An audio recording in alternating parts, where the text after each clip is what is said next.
Do you want to learn a trick that will help you solve any problem? Just learn from the real masters of problem solving, young children. Whenever they are confused about something, they keep asking why until they get the answer. Believe it or not, we are not that different from those children. We can also ask the same question and get to the root of any issue. Today, I will introduce you to a method inspired by the same curiosity that makes children repeatedly ask, why? The 5 Whys analysis is a method designed for quality management and a tool for finding the root cause of a problem. It involves asking a why question 5 times or more until you identify the main cause. Channeling your inner childhood curiosity can work wonders. It doesn't matter whether you are the manager of your company, an employee, or just someone who faces a lot of issues in his daily life.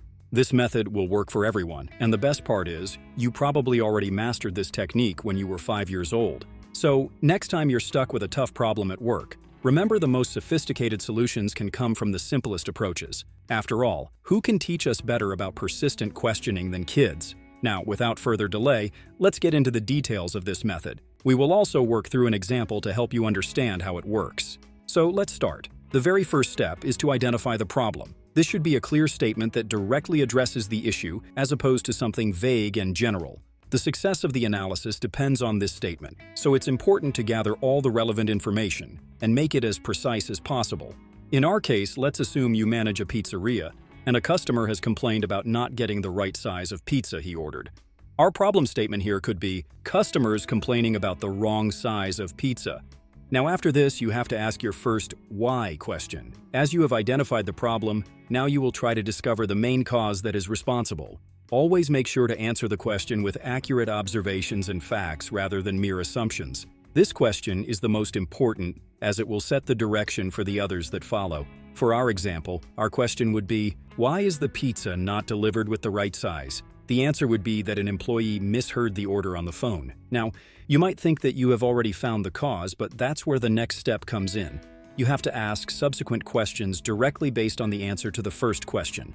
This process continues until we can find the actual root cause of the problem. Think of it like peeling an onion.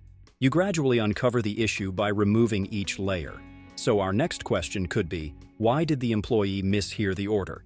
The answer here is that it was a busy Sunday at the pizzeria with lots of customers. The next question that follows is, why is a large crowd at the pizzeria stopping employees from correctly taking orders? The answer is that the pizzeria takes orders by phone, which is easily disrupted by any noise. Now we are getting closer to finding the root cause of our problem. The next question here would be, why does the pizzeria have to take orders by phone? The answer is that there is no other proper system to take orders. This brings us to the next step, which is to confirm and validate the main cause of our problem. The answer to our final question identified the lack of a proper system for customers to place orders. It is important to make sure that this is the actual cause and that solving it will solve the problem. In our case, that does seem to be the root cause, as a proper system, such as an app, wouldn't be disrupted by noise like a phone call is. Now, our final step is to create a plan to address this root cause. We need to have a clear idea of what steps can be taken to address the problem. The plan should be realistic with a clear goal. The progress of every step should be monitored so that the desired solution is reached. For our pizzeria, we would plan to create an app or website where people can place orders. With that, our 5 Whys method is concluded, and we have already identified a solution. As you can see, this method is easy to use and can help you get to the root cause of any issue.